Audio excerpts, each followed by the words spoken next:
ನೂತನ ಕಾನೂನುಗಳು ಇಂದಿನಿಂದ ಜಾರಿಯಾಗುತ್ತಿದ್ದು ಇದರ ವಿಶೇಷತೆಗಳು ಹೀಗಿವೆ.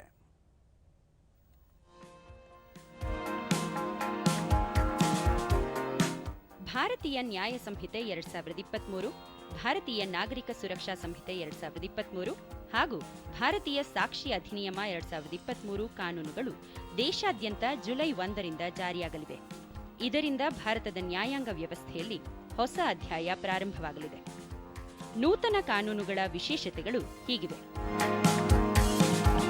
ನಿಗದಿತ ಚೌಕಟ್ಟು ಸಮಯದಲ್ಲಿ ನ್ಯಾಯ ಒದಗಿಸುವುದು, ದೂರು ಸಲ್ಲಿಸಿದ 3 ದಿನಗಳ ಒಳಗಾಗಿ ಮೊದಲ ಆರೋಪ ಪಟ್ಟಿಯನ್ನು ದಾಖಲಿಸುವುದು, ಲೈಂಗಿಕ ಕಿರುಕುಳ ಪ್ರಕರಣದಲ್ಲಿ ತನಿಖಾ ವರದಿಯನ್ನು 7 ದಿನಗಳ ಒಳಗಾಗಿ ಸಲ್ಲಿಸುವುದು, ಮೊದಲ ವಿಚಾರಣೆಯ ನಂತರ 60 ದಿನಗಳ ಒಳಗಾಗಿ ಆರೋಪ ಪಟ್ಟಿಯನ್ನು ಸಿದ್ಧಪಡಿಸುವುದು, ವಿಚಾರಣೆ ಮುಕ್ತಾಯವಾದ 45 ದಿನದೊಳಗಾಗಿ ತೀರ್ಪು ಪ್ರಕಟಿಸುವುದು, ಭಾರತೀಯ ಅಪರಾಧ ಕಾನೂನುಗಳಲ್ಲಿ ಮಹಿಳೆಯರು ಮತ್ತು ಮಕ್ಕಳ ವಿರುದ್ಧದ ಅಪರಾಧಗಳಿಗೆ ಹೊಸ ಅಧ್ಯಾಯ ಸೇರ್ಪಡೆ, ಅಪ್ರಾಪ್ತರ ಮೇಲಿನ ಸಾಮೂಹಿಕ ಅತ್ಯಾಚಾರ ಪ್ರಕರಣಗಳಲ್ಲಿ ಮರಣದಂಡನೆ ಅಥವಾ ಜೀವಾವಧಿ ಶಿಕ್ಷೆಗೆ ಅವಕಾಶ, ತಲೆಮರೆಸಿಕೊಂಡವರ ಗೈರು ಹಾಜರಿಯಲ್ಲಿ ವಿಚಾರಣೆ, ಭಾರತ ಮತ್ತು ಇತರ ರಾಷ್ಟ್ರಗಳಲ್ಲಿನ ಆಸ್ತಿಗಳನ್ನು ವಶಪಡಿಸಿಕೊಳ್ಳಲು ಅವಕಾಶ.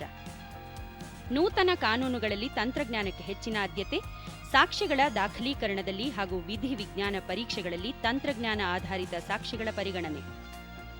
ತನಿಖೆ ಸಂದರ್ಭದಲ್ಲಿ ಪೊಲೀಸರು ದೃಶ್ಯಗಳನ್ನು ಚಿತ್ರೀಕರಿಸುವುದು ಕಡ್ಡಾಯ. ಭಯೋತ್ಪಾದನೆ ಬಗ್ಗೆ ಶೂನ್ಯ ಸಹಿಷ್ಣುತಾ ನೀತಿಗೆ ಬಲ. ಭಾರತದ ಏಕತೆ, ಸಮಗ್ರತೆ, ಸಾರ್ವಭೌಮತ್ವ, ಭದ್ರತೆ ಮತ್ತು ಆರ್ಥಿಕ ಭದ್ರತೆಗೆ ಅಪಾಯವನ್ನುಂಟು ಮಾಡುವ ಕಾರ್ಯಗಳು ಭಯೋತ್ಪಾದನೆಯ ಪಟ್ಟಿಯಲ್ಲಿ ವರ್ಗೀಕರಣ. ಸಾಕ್ಷಿಗಳ ರಕ್ಷಣೆಗೆ ಆದ್ಯತೆ, ರಾಜ್ಯ ಸರ್ಕಾರವು ಸಾಕ್ಷಿ ರಕ್ಷಣೆ ಯೋಜನೆಯನ್ನು ಸಿದ್ಧಪಡಿಸಿ ಅಧಿಸೂಚಿಸಲು ಕಾನೂನಿನಲ್ಲಿ ಅವಕಾಶ.